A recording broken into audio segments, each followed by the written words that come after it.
I want to invite your attention this morning to John chapter 6.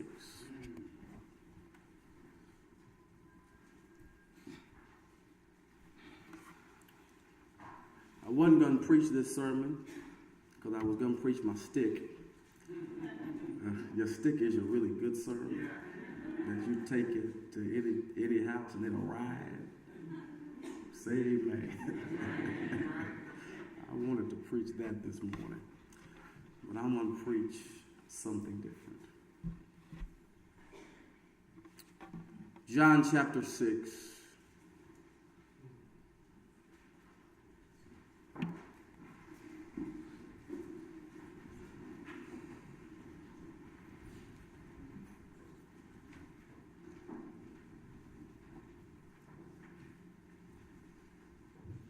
I want to say at the outset of this message, though I'll be kind of having a bit of a conversation with the pastor, that I am not allergic to amens.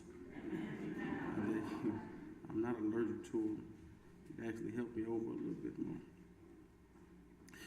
John chapter 6, I'm reading out of the ancient of all the translations, the King James Version of God's holy word, and it reads like this. After these things, Jesus went over the Sea of Galilee, which is the Sea of Tiberias. And a great multitude followed him because they saw his miracles, which he did on them that were diseased. And Jesus went up into a mountain, and there he sat with his disciples. And the Passover, a feast of the Jews, was nigh, when Jesus then lifted up his eyes and saw a great company come unto him. He saith unto Philip, Whence shall we buy bread that these may eat? Well. And this he said to prove him, for he himself knew what he would do. Philip answered him, 200 pennyworth of bread is not sufficient for them, that every one of them may take a little. One of his disciples, Andrew, Simon Peter's brother, saith unto him, There's a lad here, which hath 5 barley loaves and 2 small fishes. But what are they among so many? And Jesus said, Make the men sit down. Now there was much grass in the place, so the men sat down, and number about 5,000. And Jesus took the loaves, and when he had given thanks, he distributed to the disciples, and the disciples to them that were set down, and likewise the fishes as much as they would. When they were filled, he said unto his disciples, Gather up the fragments that remain, that nothing be lost. Therefore they gathered them together and filled 12 baskets with the fragments of the 5 barley loaves which remained over and above unto them that had eaten. I want to really focus my attention on Jesus' question to Philip in verse 5. Philip, whence shall we go to buy bread that these may eat? You may be seated in the presence of the Lord.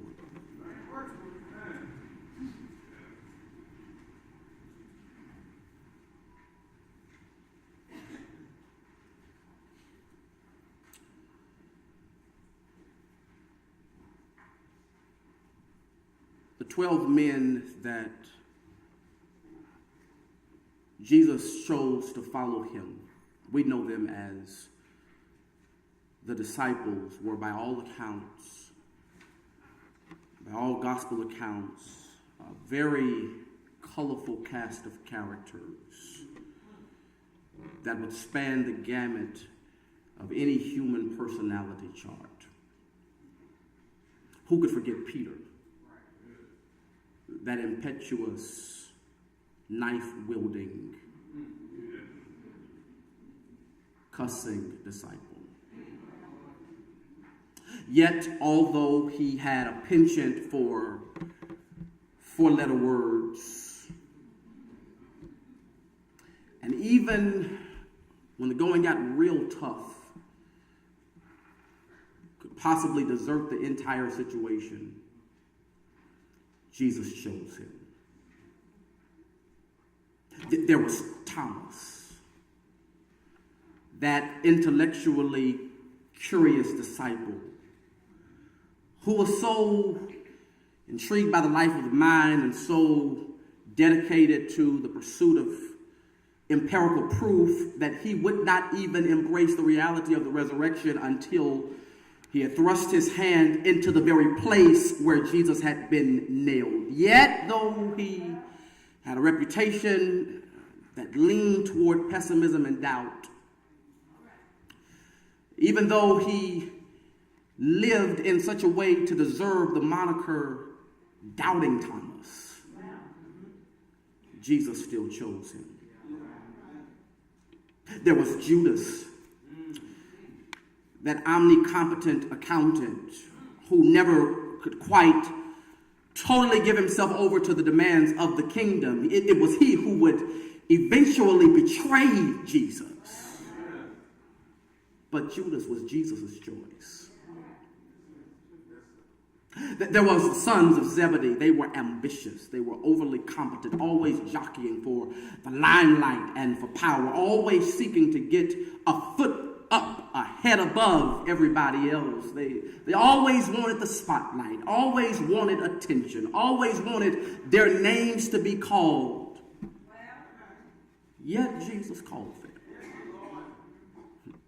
There was Matthew, that tax collector, was always scheming and conniving, always trying to make a quick profit, always trying to do the best that he could to make a quick buck off of the backs of other people.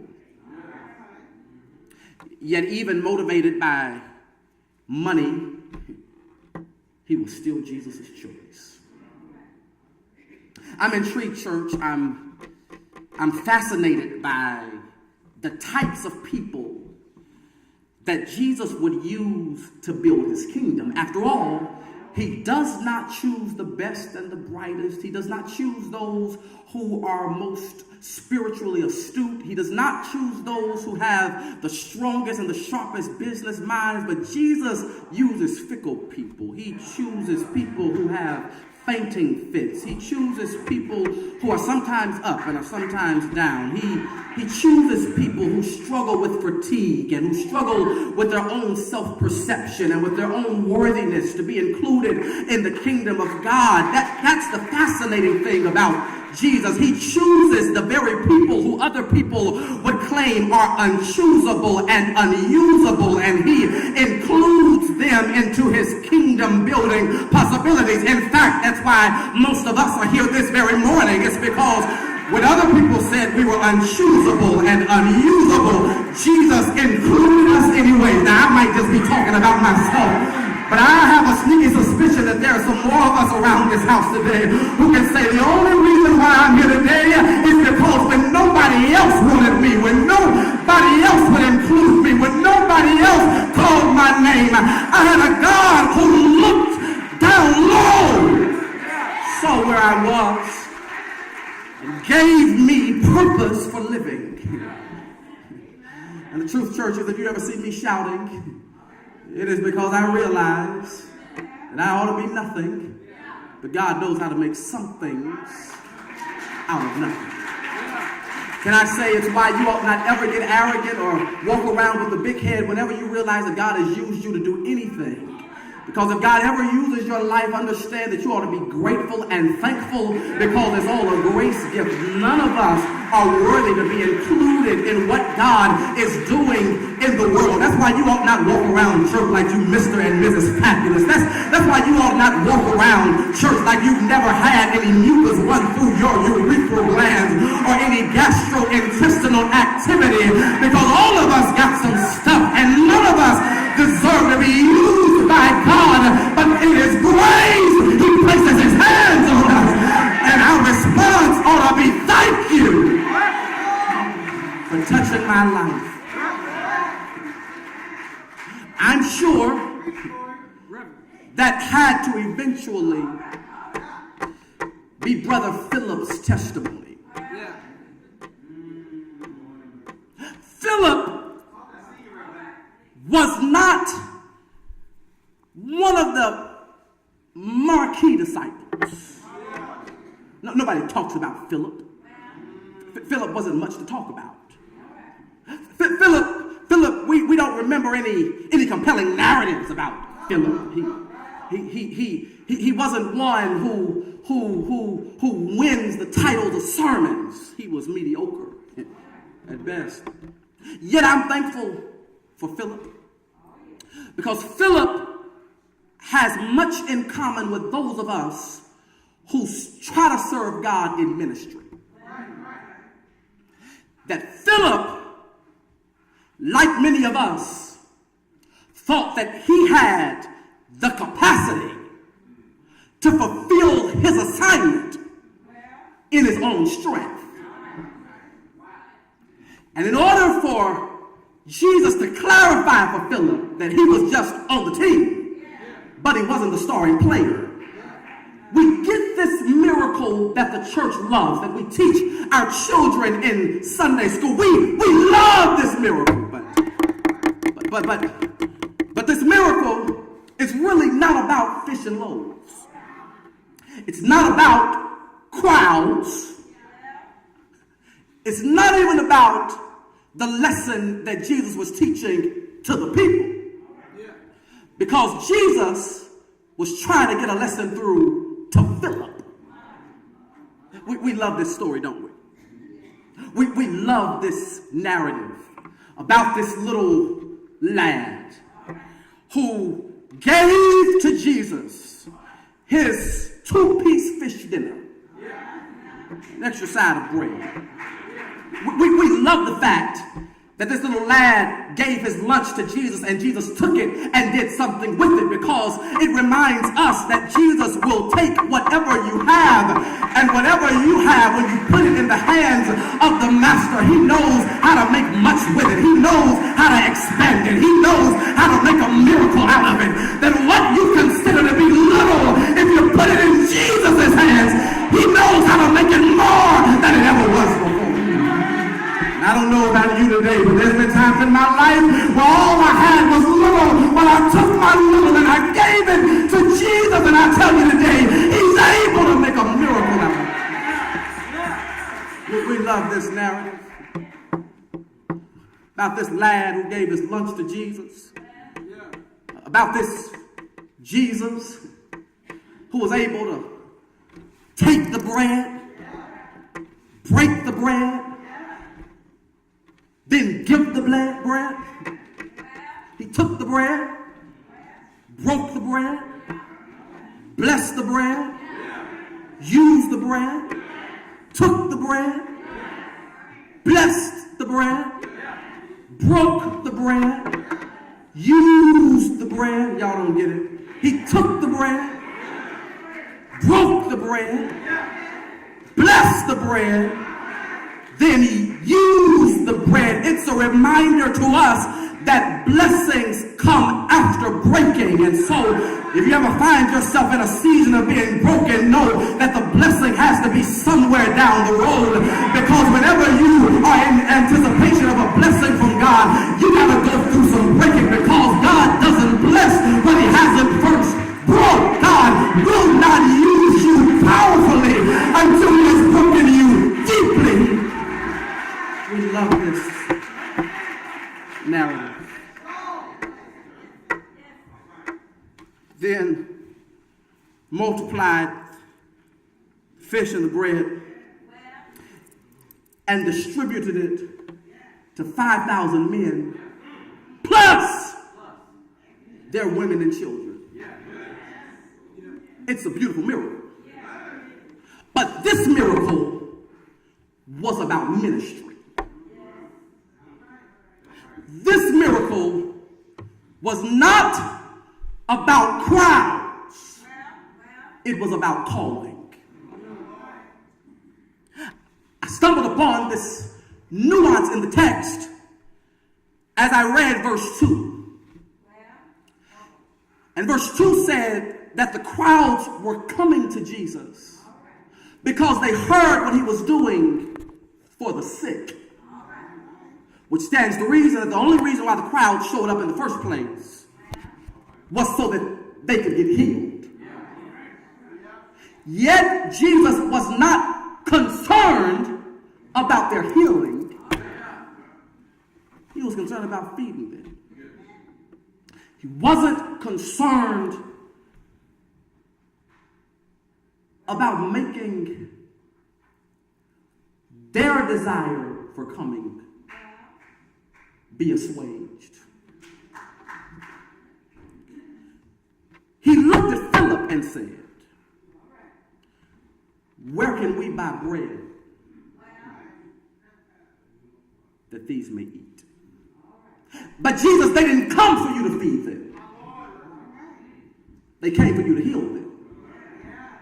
Philip, where can we go to buy bread that these may... They came because they were infirmed, not because they were looking for a divine culinary chef. But Philip, where can we go to buy bread that these may eat? I have a sneaky suspicion, church, that this story is not about fish and loaves, but it's about the temptation to try to do ministry with your own stuff. It is about the proclivity to rely too strongly on your intellect and your leadership expertise and your exposure and your education and your ability to read the signs of culture. This text is about our proclivity to take our stuff and try to do God's business. Because when you realize that success in ministry is not about what you bring to the table, it's about who you bring to the table. Because you can't buy enough bread in order to feed the hungry masses, and you don't need to buy bread. Jesus is already bread, and he knows how to feed every hunger that the world has. Be very clear that we don't have to go buy bread. All we got to do is point people to the one who is already bread. That's why the hymn writer said, all the world is hungry for the living bread. Lift the Savior up for men to see. I would say that this miracle challenges us at the level of our clairvoyance. Where can we buy bread that these may eat? This, he said, in order to test him.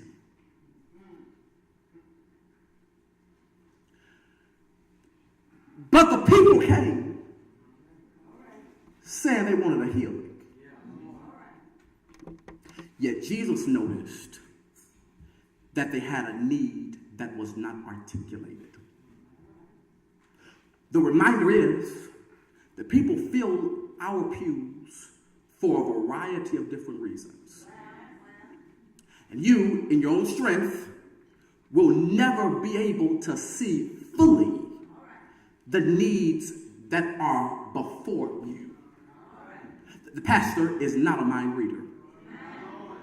And the pastor does not know everything that you're going through.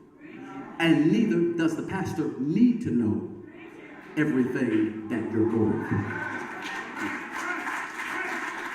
I mean, you've been in church for 40 years, and you ought to be able to pray your own self through by now. You've been coming to Sunday school for more years than anybody can count, and you still got to call the pastor for every doctor's appointment and for every surgery and for every... I mean, at this point, you ought to have some faith to stand on your own spiritual feet and proclaim the promises of God over your own life.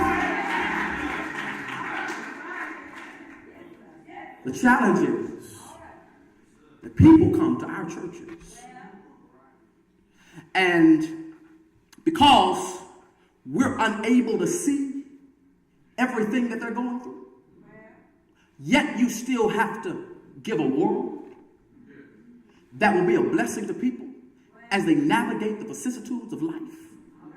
The challenge then becomes, How do I be a blessing to the people when I don't have the resources to know everything that everybody needs? It is why then your ear has to be firmly planted to the mouth of God.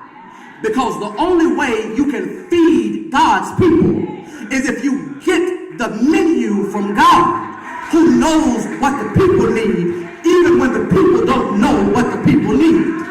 So you gotta stick close enough to God and say, Lord, I need you to feed me so that I can feed your people. And that's why church folk ought to pray for the pastor.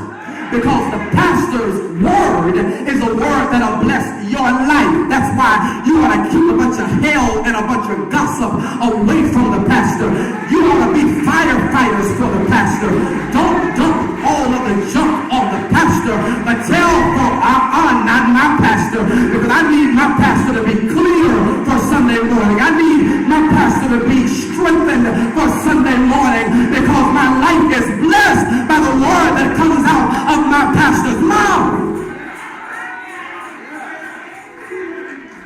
It reminds us that we are dependent on God to accomplish the task that is before us.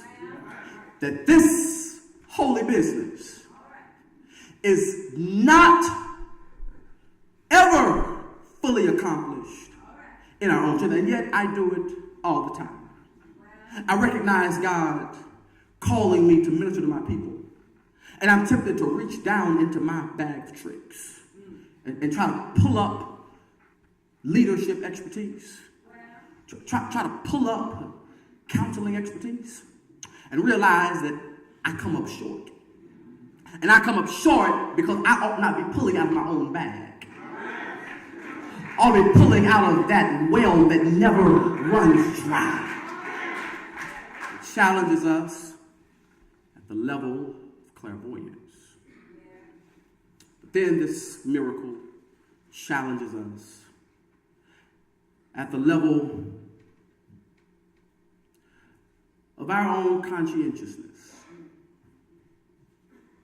Where can we go to buy bread that these may eat? Jesus said this in order to test him, for he already knew what he was going to do. Jesus, Philip responds, 200 denarii would not be enough to buy enough bread for this multitude of people. And we don't have enough money in between all of us to go down to the Piggly Wiggly and pick up enough bread to feed everybody that is here.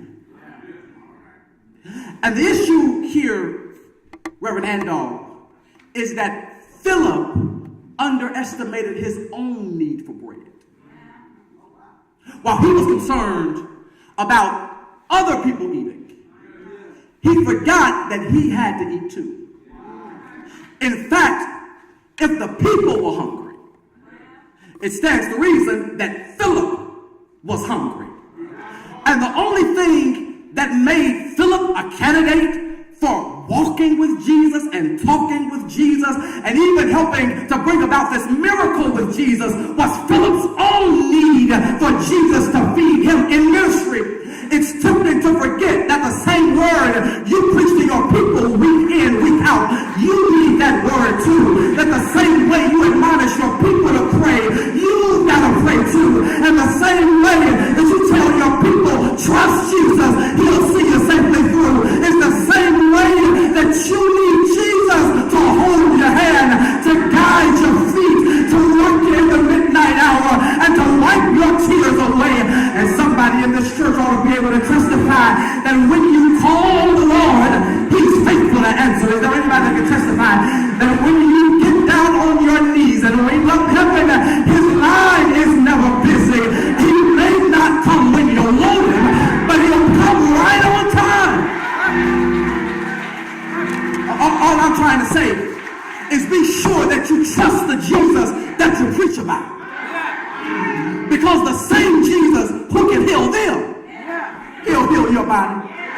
The same Jesus that you prescribe to them when they're going through family dysfunction is the same Jesus who will sit at your kitchen table, who will walk into your bedroom, who will sit in your living room, who will come wherever you are to come see about you. The same Jesus who's able to fill us when we are empty is the same one who will fill you. Be conscientious of your own need for God. That's why I've learned to come to the garden alone while the dew is still on the roses. And the voice I hear falling on my ear, the Son of God discloses, and he walks with me, and he talks with me. And he tells me I am his own. There are times when folk will talk about you, but understand he's still talking to you. There are times when folk will leave you and leave the ministry and turn their backs on you, but he'll never leave you. He'll never forsake you. And I wish there was somebody in here who could testify he will not leave you alone. I've seen the lightning flash, heard the thunder roll. Sin breakers dashing, trying to conquer my soul. Yet I heard the voice of Jesus telling me to fight on. He promised never to leave me. Be conscientious of your own need. You remember that night in Montgomery, Alabama? At the height of the Montgomery bus boycott, King was ready to hang up his mantle of leadership for the civil rights movement. He couldn't sleep all night. His house had been bombed. He was putting his family in danger. Yet there was a compellingness that God was calling him to do that work. And he sat at his kitchen table in the midnight hour. Nobody else was there. But King said, I bowed my head and I told God, I need you. And he heard the Lord say, keep fighting, keep moving, keep praying. And the same God who led him in Montgomery will lead you in New Haven.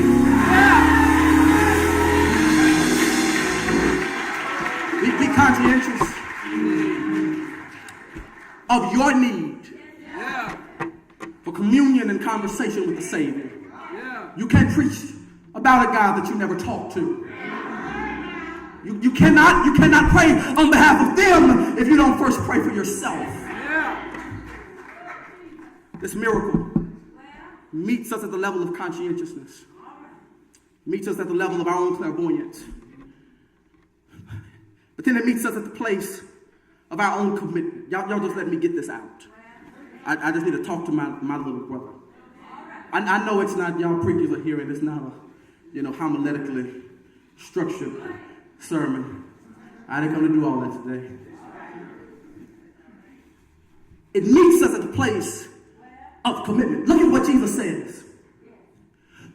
Where can we go to buy bread that these may eat? This Jesus said in order to test him. Then one of the other disciples says, there's a little boy here who has 2 fishes and 5 loaves of bread. But what are they for so many? Now, the end of the story says, Jesus fed the entire multitude, and they had 12 baskets of leftovers. But Philip hadn't got to the end of the story yet.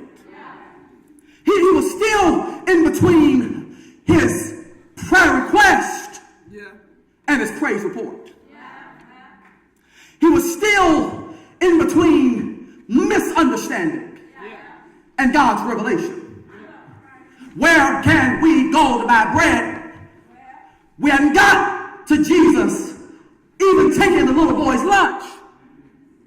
Before Jesus ever laid eyes on the little boy, before he took his lunch in his hands, he told the people, y'all tell all the men, sit down. Y'all missed it. Before Jesus ever took that little boy's lunch, before he ever started taking it, breaking it, blessing it, using it, he told Philip and them, sit the people down. Y'all come in the room? That just before he worked the miracle, he told Philip, get the people in position to experience the miracle. No miracle was on the horizon for the disciples or the people. Only Jesus knew what he was going to do. Yet Philip's job was to get the people in position. It's the role of the pastor. That God will already be working some stuff out for this church and for your ministry. And God will be preparing you and pushing you, and you'll know that something is coming down the horizon, that God is getting ready to do something, and the people will say, why you got us out here sitting down looking all crazy when you talking about we about to eat, but ain't no food cooking, ain't enough food to feed all these people, ain't enough fish to fry for all these people. Yet the pastor has to say, y'all just keep sitting down, y'all get in position, because sooner or later God's gonna step in and work this thing out. And pastor, you gotta be strong enough spiritually to tell people to get in position even when they can't see anything on the horizon. The reality of this book of faith is telling people that God has not forgotten about you. And in response to God not forgetting about you, you gotta learn how to get in position and stay in position. And if you wait around long enough, he will show up and blow your mind. Your job as pastor is to tell people that whatever you do, stay in position. Your job for this church is to keep this church in position to receive whatever God is going to do next. Your job is not to follow what other churches are doing across town or across the country. Your assignment is right here on 7th Avenue. And your job is to keep this house in position. And if you stay in position long enough, if you stay ready long enough, sooner or later, God will drop a blessing into your hands if you just stay in position. That's a word for somebody out there. You've been waiting on God to move. You've been waiting on God to come through. But baby, keep in position. Keep on praying. Keep fasting. Keep worshiping. Keep believing. And if you stay in position long enough, sooner or later, God will turn things around. I wish I had somebody in here who was determined, I'm going to stay in position. You know, I have somebody and tell them, I'm going to stay in position. I'm going to stay in position. I'm going to stay in position. I'm going to stay in position. I know what it looks like, but I'm going to still stay in position. I know what it feels like, but I'm going to still stay in position. I believe that God is getting ready to walk in and show out. And I believe that God is getting ready to heal my body. I believe that God is getting ready to save the breakthrough. I believe that God is getting ready to mend my family. I believe that God is getting ready to give me an open door. I believe. Is there anybody here that believes God is still able? I said, is there anybody here that believes God is still able? Is there anybody here that knows he's able? He's still able to open doors that no man can shut. He's able to release your troubling mind. He's able to bring your children back home. He's able.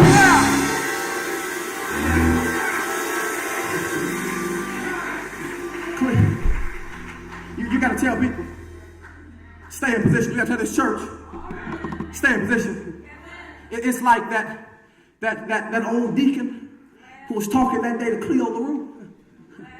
And Cleo was demoralized and discouraged because of what was happening in his church. And the old deacon said, lift up your head, brother pastor, because God is able to show up at the drop of a hat. He said, brother pastor, have you ever noticed the sound that a clock makes? Tick, tock, tick, tock, tick, tock, tick, tock. He said, Pastor, God is so good that he's able to get in between your tick and your tock in order to do what it is that you need God to do. All I'm trying to tell some of y'all is stay in position, because you never know in between which tick and which tock God is going to show up. And I promise you, you're going to be like a double dutch girl and say, I don't know when he's going to show up. I don't know when he's going to show out, but I'm going to stay in position. Yeah. You got to be committed to your job of making the people sit down. Get in position. Yeah. That's all you got to do. You just tell them what the Lord told you. If it's God's will, he'll pay the bill. This miracle meets us at the level of our own conscientiousness, the level of our own clairvoyance, the level of our own commitment to what God has taught us to do. But then it meets us, this is my last point, I'm out of here. It meets us at the level of our own capacity. Philip went around talking about where are we going to get enough money to buy bread for all these people? He was looking in his resources, his bank account.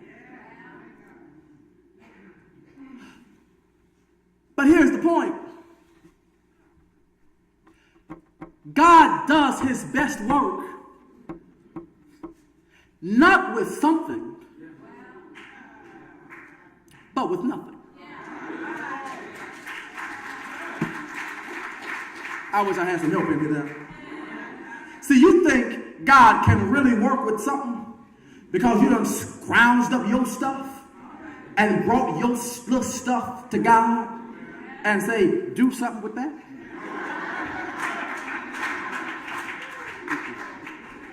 No. God does God's best work when you ain't got nothing. Pastor, all I'm trying to say, if you got a vision that you can pay for, that vision did not come from the Lord. Go back, pray again, and think again, because whenever God gives a vision, it's always a vision that you don't have the resources in order to pay for or provide. But understand this, when you're down to nothing, God is always up to something, and God knows how to take nothing and do more with nothing than anybody can do with something. I see some of y'all don't believe me. And I tell you what, he stepped out on nothing and created a whole world. I said, God can make something out of nothing.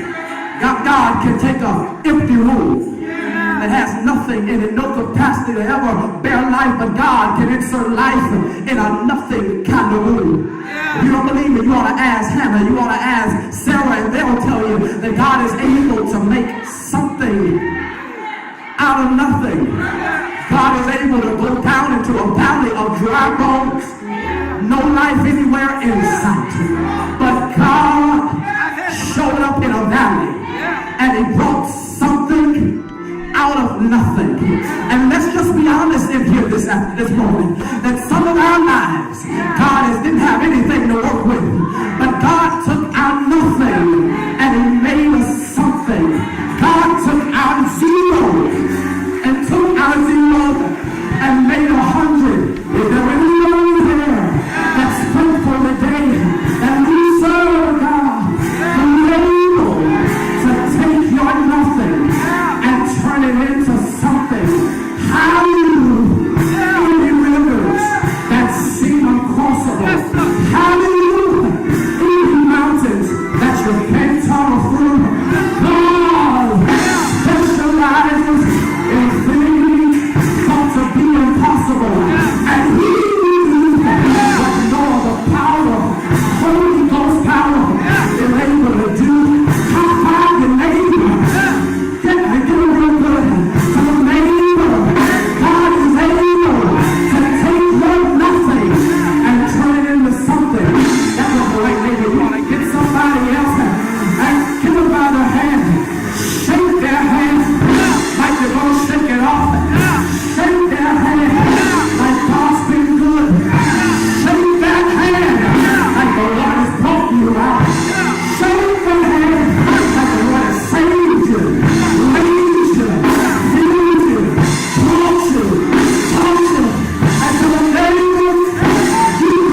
My prayer today for you, Philippe, is to understand that your resources in ministry did not come from Fisk, didn't come from you. You've had great mentors, but we can't give you everything you need.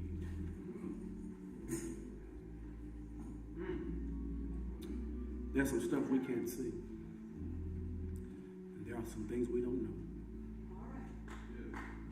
But the same God who called you, and the same God who has been shaping you since you were even in your mother's womb, don't think he takes his hand off of you just because you get a few letters before your name or after your name. It doesn't matter what they say about you, good or bad. Because the same people who lift you high will drop you real low.